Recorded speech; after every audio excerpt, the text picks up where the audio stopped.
షిరిడీ సాయిబాబా అవతార పరమార్థాన్ని మనం ఎలా విశ్లేషించుకోవాలి? మన భారతదేశంలో మన సనాతన ధర్మంలో అనేక మంది మహాత్ములు వచ్చారు.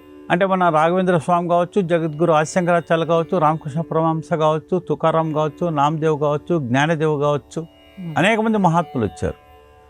అలాంటి మహాత్ముల వచ్చిన సందర్భంలో సాయినాథుడు కూడా ఈ యొక్క భూలోకంలో భక్తులను సన్మార్గంలో నడిపించడం కోసం, భక్తులను ఆధ్యాత్మిక మార్గంలో నడిపించడం కోసం, భక్తులకు ఒక సందేశం ఇవ్వడం కోసము దత్త పరంపరలో అవతరించిన ఒక మహత్తరమైన దైవాంశ సంభూతుడు, సమర్థ సద్గురు, అఖిలాండ కోటి బ్రహ్మాండ నాయకుడు శ్రీ షిరిడి సాయినాథుడు.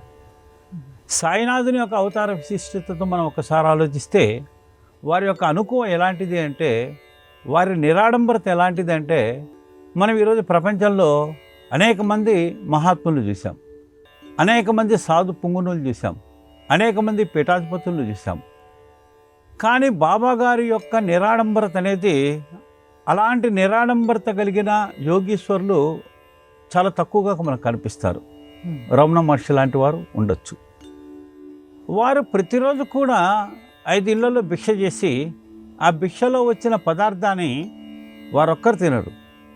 ఆ పదార్థాన్ని తాను తింటూ బాబా దగ్గరకు వచ్చిన భక్తులందరికీ ఆ ప్రసాదాన్ని పంచుతూ, తన దగ్గరకు వచ్చిన జీవ జంతువులన్నిటికీ కూడా, అంటే జంతువు వేరు బాబా వేరనే భావన లేకుండా సర్వజీవులలో భగవంతుడు ఉన్నాడు అనే ఒక ఆత్మ జ్ఞానంతో, బ్రహ్మజ్ఞానంతో బాబాగారు సర్వజీవులకు ఆహారాన్ని పెడుతూ, వచ్చిన భక్తులకు ఆహారం పెడుతూ, ప్రతిరోజు 5 ఇళ్లలో భిక్ష చేసుకొని, అదేవిధంగా ఒక రేకు డబ్బా పట్టుకొని, ఆ రేకు డబ్బాతోటి బావి దగ్గరికి వెళ్ళి వనితలను అడిగి మంచినీళ్ళు పోయించుకొని, ఆ మంచినీళ్ళు తాగి గోన పట్టపై పరుండి జీవించిన మహత్తరమైన వ్యక్తి బాబాగారు. వారి కఫ్నీ కూడా చినిగిపోతే ఒక ముళ్ళు తీసుకొని ఆ చినిగిపోయిన చోటు గుచ్చుకునేవాడు. గుచ్చుకొని ఆ రకంగా తన కఫ్నీ వేసుకునేవాడు. అంటే తన జీవన విధానం ఎలాంటిది అంటే, ఎంత నిరాడంబరమైన జీవనం అంటే బాబా గారిది. వారి భిక్ష, అదేవిధంగా పడకకు కూడా ఒక గోనపట్ట పైన నిద్రించడము, 5 ఇళ్లలో భిక్ష చేయడము, ఇంత నిరాడంబరమైన జీవితం. వారి అనుకువ కూడా ఎలాంటి అనుకువ? అద్భుతమైన అనుకువ.